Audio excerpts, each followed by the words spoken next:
Sade wewe winjiye ryari Mw'Ihuriro TV? Kuva kera. Haheze igihe kingana gute? Bon, kirekire cyane mugabo namaze igihe kitari gito. Bakunzi ba Shari TV, uno Mw'Ihuriro mubona ngaha n'umukobwa azi kuririmba s'il vous plaît. Mbega zo kubona ryari subira kukubona naya majambo meza soyumva ryari Givyo ndo kumazi. Wewe ikintu cyakuvanye wanyuza ngaha nigiki? Je naje gushutinga kuva nashuze mva mu gitondo ubu ni saa 7 sija kura ngo nje gushutinga kandi Amisi bariko barareklama ngo inzara. Sinja gushutinga nariye ni urabanza kwanza ugakora hama ivyo kujya bikaza mu nyuma. Jene aona isime turashwana tugene none man jena zenga gusabwa man gushutinga man twaje gukore mwebwe nje ndashonje wambuga munungira iki nubwira misi yamze ko agiye gudutekera ingo tugere ategesere no uvuze ya misi nje ni ngira ubwoba rero isime turashwana Jesi muravuga Mw'Ihuriro Jesi muravuga kuruno matu turi ku kazi bw'akazi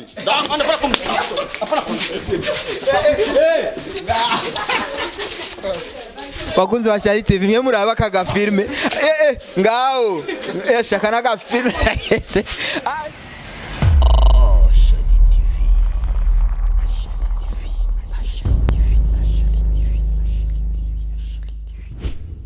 Yes bakunzi ba Shari TV kama kawaida turasore kuri baramusanchute mabagenzi twarikore turatembera dushisa ahantu tubona Ihuriro TV nkuko ndakuramukije Akiwanyu tembera n'amaguru muramuse mfalme ni sawa umeze fresh Yes bakunzi ba Shari TV nkuko mubona abana nugwaruka ngungahi wacu basanzwe babikora neza cyane rero cyamvuga nti rero jewe sinzi ibintu byo kuvumbura reka ngende gusa tutera inkuru imwe cyanye zibiri n'abantu bariyo abakinyi b'Ihuriro numva ngo ni igikorwa gishasha numva Amisi agihatarisha ngo bariko barakoresha ngo za kamera zimwe zimvye ariko rero ni kibazo kiri rero izo kamera ntazo mbona ni mu kibuga gusa harera nta kintu na kimwe sinzi tuberehe emwe twagize amahoro murakomeye Amisi bya vyuma batubwira ngo muriko murakoresha ku filme nshasha biri he hari byinshi mugabe cyambere deja oya ako bisa nkibi Amisi deja urabona hariya ariyo kamera hari kajya apana kajya wowe umbwira yuko uri hari ivyuma bishasha mwaza hari indege hari indani nivyo ego baje gusimbisha hariya urabona urabyara hariya nikindi ko kirakora sinzi ko babibonye icuma icuma musaze gutwazanye bishasha ibintu bishasha gusa none ngo ni filme nyabakiri kirategura ni filme y'umwandisi Amza yandise namza yandise tandukanye nizi twadusanzwe tumenyereye ahubwo ni natandukanye nazo ahubwo irazisumba na kure sana we ikintu twemeye gufatira location ngiyi maison de passage nivyo maison de passage tugaza tugakodesha ha ku munsi robwira ni atari none hajya Hamza mahati nani we Amisi we mu film umaze gukora ifilm umaze kuvuga bati kwezi yafashe sawa sawa uravuga ati ijewe hamwe no yibura kuri cheno yanje niyi oya Mario number 1 usumba zabisanga mani zaba ziripendo abana ziripendwa muga nko kuri uno mwanya urashobora kuvuga ati Mario ibuze turarisika no kubura abantu bose twebwe tugendera ku bintu by'abafana bashaka abafana baratwegereye benshi bagomba bakomanta dushaka series zibiri ku Ihuriro dushaka series zibiri ku Ihuriro dushaka series zitatu ku Ihuriro naho turi nk'abarungu turavuga duti reka tugerageze duhe ikintu abafana bagirane bashaka hari filme y'urugo nayo yaraheze abantu bagomba barekera mu rugo meshiriza abakuzi ba Shari TV bagomba bibaza byaba bagomba banyandikira saison 1 yaraheze ubu unya tuko dushutinga saison ya kabiri tuko turayishutinga nayo nyine zizoba ari zitatu zijako cyari murumva ako puro moma abantu bagomba barekrama ngo urugo sezo ya mbere yaraheze nibarindira ubu twe dushaka gutanga ibintu ngo tse tukatirira hagati urumva dushaka iyo duhaye abantu abafana biwacu tubahe nka cafe urona nka Mari utugeze ku sezo ya gatatu kandi nta gusiba ni pupu gutako none iyi nshasha rero akabijya muri nshasha nuko abantu bakunze kuraba Mario nibaraba inyinguvu z'urukundo bacha bavuga ati burya Mw'Ihuriro TV harimo ibyo bita mu gifaransa tete za tete electronique wama wumva kera twara tuvuga ngo ni tete electronique apare ya Hamza nuyundi muntu hajya mu team uvuga bate bantu uyu ni tete Jojo ni tete akuna yego cyane ko yari madame oya jewe namarababwiye kandi nawe urabizi desha jewe mu kazi nta bya madame nta bya mu petit frère nta oya tete muri Ihuriro TV zirahari ariko na Jojo ni tete abantu bava ngo ndamubwira Jojo ya Jojo ni tete utigute no gushira ku murongo komeda maze kwandika urumva nta kintu akabwira ati mukino kunuko bosha wiruka urumva no kubwira ibintu tuvuge nk'ubu harimo tete attention hari nindi tete dufisemo indani ariko abantu bataja bayiyumvira Famba gifyondo ujya si tete bongera ko akandi kantu ka electronique msanza ro tete electronique chama ke Famba ni gitete electronique turabaramukije ona aranse kuja gukora wa Famba turagushimiye ewe Famba tuje muri tournage man ndadua magara man oya wa gifyondo bakunzi ba Charlie TV bakunzi araka insolite nga gifyondo turakuramukije ni sawa reka niyo mbwa mvakosha man tuje guturuna man amasaha yarenze man ndisonze narusha no guturuna manager gifyondo kumazi wewe ikintu cyakuvanye wanyuza nga nigiki nje naje gushutinga uva nashuto mva mu gitondo ubu ni saa 7 sijya kura ngo nje gushutinga kandi amisi bariko barareklama ngo inzara sinja gutushija gushutinga nariye ni urabanza kwanza ugakora hama ivyo kujya bikaza mu nyuma jene aona esime turashwana tugene none man jena zenga gusabwa man gushutinga man tuje gukore mwebwe nje ndashonje wambuga nungira iki nunabwira misi yamze ko agiye gudutekera ngo tugere agesere no uvuze ya misi nje ni ngira ubwoba rero esime turashwana Jesi muravuga Mw'Ihuriro Jesi muravuga kuruno matu turi ku kazi bw'abagazi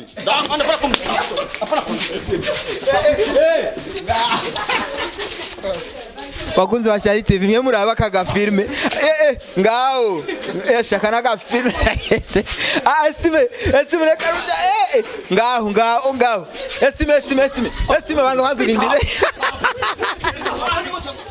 Yes bakunzi ba Charlie TV nkuko mubibona abari burudani kwenda mbere bamutwaye gushutinga ku nguvu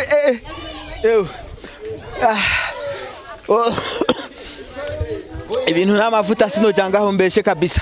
Yes bakunzi ba Charlie TV reka rero twebwe ntitudebukirwa cyambo cha El Malove reka tubandanye kuraba ukuntu ibintu vyifashe Chizology ega bamutwaye ku nguvu asha ni sawa hariho nundi muntu mbonye ngaha bakunzi ba Charlie TV reka ndamuvugisha Ivana bite Ivana sawa amakuru yawe Ivana ko waje wewe Mw'Ihuriro TV winjiye kuvajya wapi je sindimo gusa ko ashutingira muhira none waje kugira je ndi muhira nivyo hayo wako ashutingira ni muhira nivyo Ivana hamwe n'umukobwa nawe ari imbere uramuvuga akona Sade niaje karibu kuri Charlie TV turakuramukiza yes bakunzi ba Charlie TV kama kawaida ndazo usa neza muheje kubona ikomba ya Famba gifyondo filkumazi ariko arabagora Sade wewe winjiye ryari Mw'Ihuriro TV kuva kera hahizige kingana gute bon kirekire cyane mugabo namaze igihe kitari gito bakunzi ba Charlie TV uno mwigeme mubona ngaha numukobwa azi kuririmba s'il vous plaît ariko mugabo haheze imyaka 3 taririmba Sade kubera iki haba hikeke bazo bon sikuvuga ngo nari abihevye kuko rya ni don yanje me umuntu usanga afise impano nyinshi ocho vuga bati rero jewe kubera mfise impano nyinshi mfise impano zo gukina filme mfise impano zo kugirane atireka ngende gukina ego wasanze hari itandukaniro rimeze gute hagati yo kuririmba no gukina amafilme bon itandukaniro rihari ni kwa bon kuririmba uririmba no muri filme ugakoresha amajambo menshi umva ahantu wasanze hari très important ma filme Neko abantu benshi bakunda kuvuga yuko umuziki niwe ahubwo nguri plus avantage ngaha mu gice cy'u Burundi kuri Sade gute bamugendekeye gute biravana no bukere neza. Sade usanzwe ufise management gukurikiranira ibikorwa vyawe haba ibi vya filme canke ibi vya ntuze vyo kuririmba. Hose. Sade turashaka rero kumenya historique yiwawe ukuntu ubayeho ngaha Mw'Ihuriro TV nkuko wabonye kumenga ni ingwano aba bakomedi mwe mubanye gute? Tubanye neza nyene nkuko nyene ubibona. Wasanze bimeze gute Mw'Ihuriro TV? Ko benshi bari bahirukanse ngo nta kigenda we vyagenze gute? Chembo rameze neza. Na wewe ntibirashika ugasanga nta kigenda nyene agashara kwirigwa inzara. Oya no kwirigwa inzara. Bagwemba. Bagwemba. Iyo ni banga ryanje. Wariye mu gitondo. Majira no kwifata neza mu mwanya. Kareka kubesha n'umuntu agucoye. Ega dufise management ikomeye. Sade tubakira abakunzi ba Ashali TV nibwo bwa mbere ubonekanye kuri media uriko uratanga ikiganiro nivyo? Oya. Umaze gutanga iki kiganiro heyi? Byinshi nani channel ya nani umtipe ni Starboy. Star TV +257 ahandi? Abandi sindabibuka. Nivyo? Okay tubakire rero ku karirimbo twikora ndagwaye grippe premasori ubanse kubaririmbira je ndabigusabye mfukame baje mfukame Sade Queen Sade Queen basi ntacyo uranse ko twinjira mu vyo kuririmba muca muvuga ngo ngwingo ni vie privé yiwanje ngo yanse kumbaza ibintu byo kuririmba siko reka ninjire muri vie privé. Sade Queen ni umuntu ki ubuzima busanzwe atari kuririmba canke ukina film? Jendo mama abana bangahe? Mfise abana babiri ndubatse. Sade hariho umuririmbyi bita Gentil uramuzi? Nawe nzi. Bakoloni nawe nzi. Nivyo urakoze cyane. Sade Queen turashaka rero kumenya wewe urafise abana watubwiye ko ufise abana bangahe? Babiri. Ni kihe kintu wifuza yuko woraga abana bawe mu kazi kawe usanzwe ukora haba kuririmba cyangwa ukina filime? Noraga gute? Sinagitawe. Kuraga ni ati jewe ndi umuririmbyi w'umuziki ndashaka ko n'umwana wanje azoba umuririmbyi w'umuziki. Ndi umukinyi wa filime ndashaka ko umwana wanje azokina filime. Je ndashona impuzu nshaka ko umwana wanje azoshona impuzu niko bita kuraga. Je umwana wanje wa mbere nshaka azoba umuganga. Kubera ko udashaka yuko umuraga ibi uri kurakora uno munsi biriko biraguha ubunga? Oya. Canke nivyo bindi bavuga ngo ibi bintu ngo nta kamaro bifise ngaha mu gihugu cyacu Burundi? Akamaro biragafise. Gusa nyene umwe afise bon ico yatura ku mwana wiwe nca bayifuza umwana wazo. Sade urabikunda bino bintu ubirimwo? Ndabikunda nyene. Nawe ugira ikintu utagikunda. Izi tatuwaje ziri ku mubiri wawe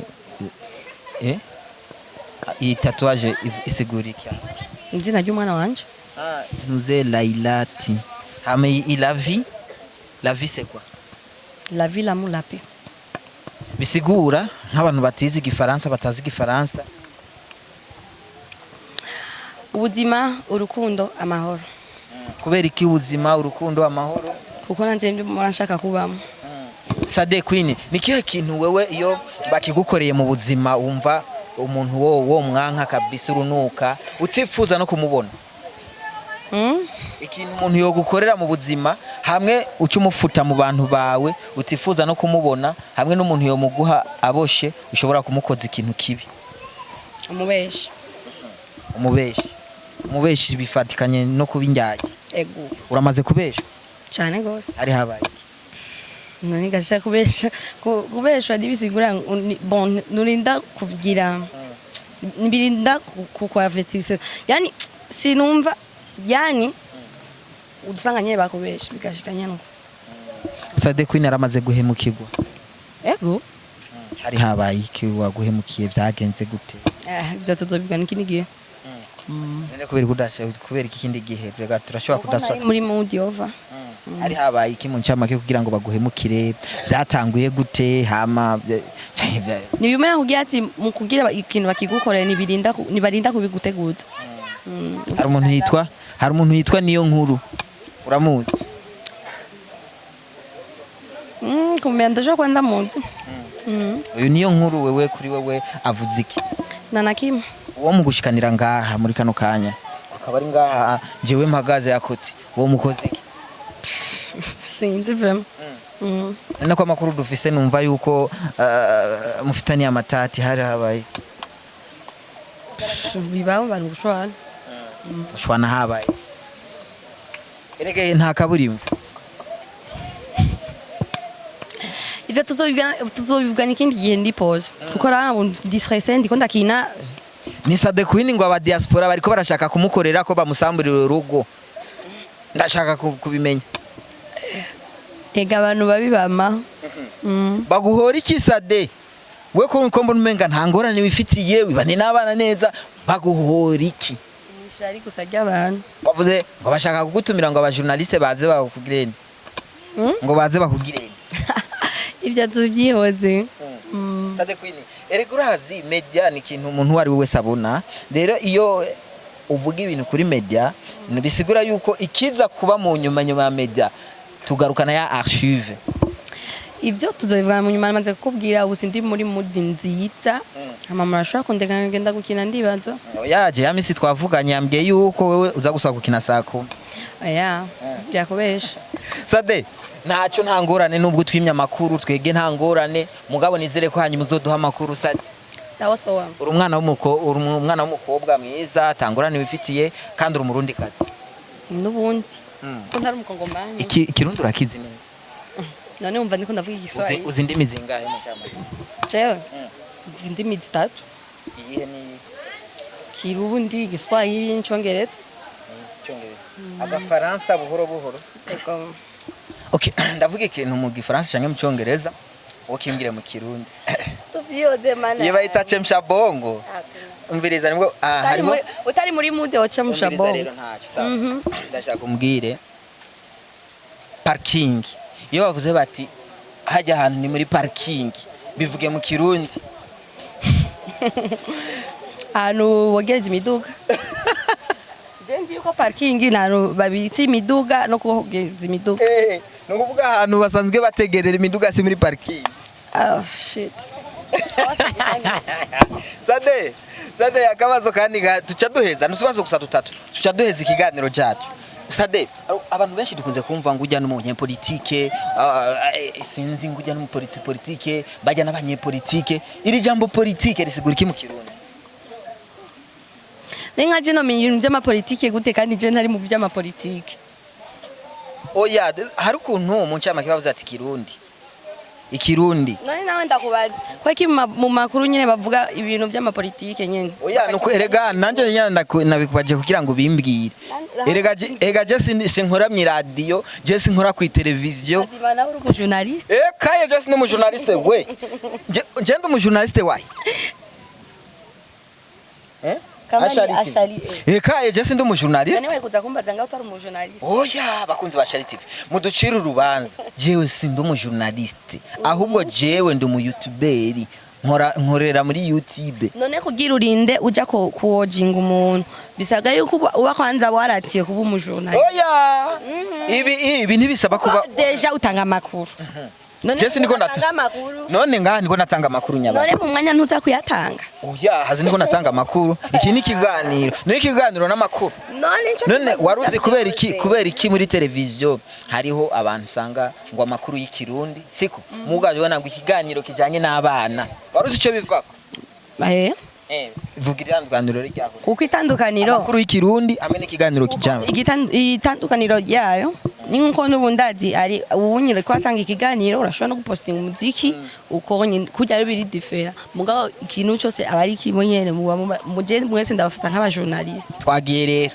ijambo politiki ntaryonze basi gerageza uko cyumva politiki mwe murakizi nta munazi politiki ingumbwire sha politiki gisigura iki nivyo hama parking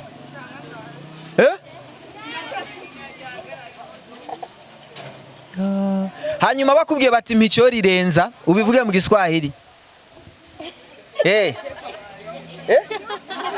Ingo mbwire. Sade bakubwiye ati chori renza bivuge mu Giswahili. Koko kabazo kagoye.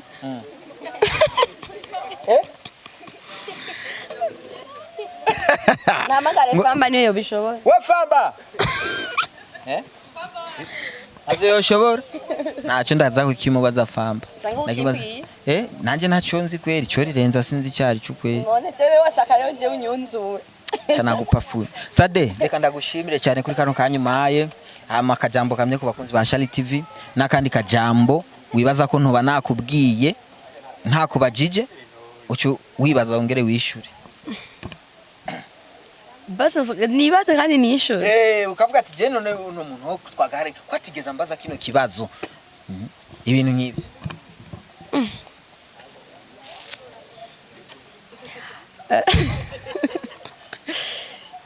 Karanja zigatoya bana. Muganje umengo byose wabimbagije. Yeah. Ego. Sade urashobora kuva muhira utipodo. Ego. Kandi kenshi. Umushasi uja muri salo kanga. Bon, biravana ko je ngunda kwisukisha kenshi. Salo yahe utokwinjiramo. Ubizi ntisindabira ngo ni salo ngo yahe ngikuru kusungore neza mbe. Ubwo yo biri muri kumubone. Kumubone urahazi. Ndinde gufata déplacement ko yari moto. Kubera isalo.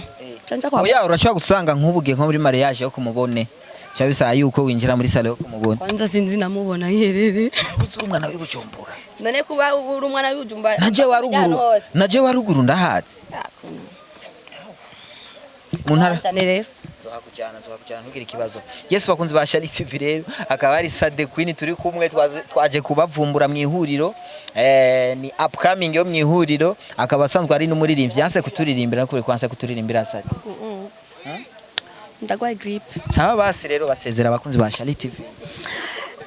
Tonge kandi gushimira abakunzi ba Shali TV muko muradukurikirana. Hama wibuke kugira share hamwe na subscribe. Hama natwe mu bande muduteza imbere muri byose turabakunda. Bizu.